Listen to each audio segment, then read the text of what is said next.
Hello বন্ধুরা, তোমরা কেমন আছো? আশা করি তোমরা ভালো আছো। আমি একটা নতুন রেসিপি নিয়ে এলাম। রেসিপিটা ছিল পাকা আমের পাটিসাপটা ছিল। আমাদের গাছে অনেক আম হয়েছে, তাই অনেক দিন পর পাকা আমের পাটিসাপটা করলাম। আমার এই রেসিপিটা যদি তোমাদের ভালো লাগে, আমার পাশে থাকবে আর লাইক, শেয়ার আর সাবস্ক্রাইব করে দেবেন যদি ভালো লাগে আমার রেসিপিটা। আমি প্রথমে পাকা আমের পাটিসাপটা করতে আমি প্রথমে নিয়েছি ময়দা নিয়েছি। আপনারা তো জানেন পাটিসাপটা করলে ময়দা লাগে। আপনারা চালের গুঁড়ি দিয়েও করতে পারেন, চালের গুঁড়ি, ময়দা, তখন আর সুজি না দিলেও হয়। আপনারা ইচ্ছে হলে সুজিও দিতে পারেন। প্রথমে আমি নিয়েছি ময়দা নিয়েছি, তারপর আমি আগে থেকে ভিজিয়ে রেখেছিলাম সুজি সুজি নিয়েছিলাম, আমি দুধ দিয়ে ভিজিয়ে রেখেছিলাম সুজি। তারপর আমি পাকা আমের পাল্প নিয়েছি।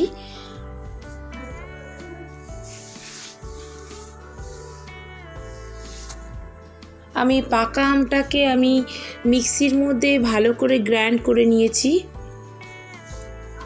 দিয়ে আমি ওই ব্যাটারের মধ্যে দিয়ে দেব পাকা আমটাকে। খেতে খুব টেস্টি লাগে এই পাকা আমের পাটিসাপটা। আপনারাও এই রেসিপিটা করে দেখতে পারেন, খুব ভালো লাগবে রেসিপিটা।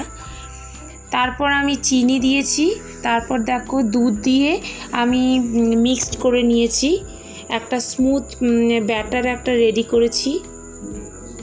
এবার আমি পুর বানিয়ে নেব। এবার পুর বানানোর জন্য আমি একটা কড়াইতে দুধ নিলাম। দেখো দুধটাকে ভালো করে আমি একটু ফুটিয়ে নেব। দুধটাকে একটু ভালো করে ফুটাবো।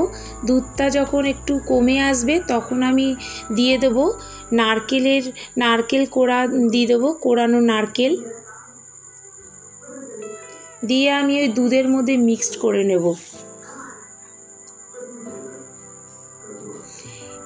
এই রেসিপিটা আপনারা সুজি দিয়েও করতে পারেন, ভালো লাগবে। সুজি দিলেও ভালো লাগবে ওই দুধের মধ্যে।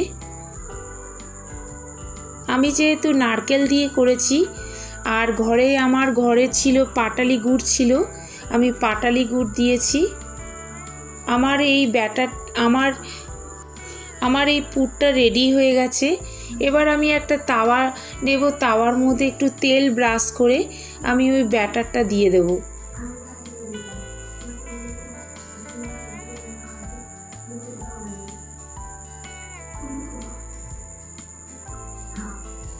দিয়ে আমি ওর মধ্যে নারকেলের পুর দেব, দিয়ে একটু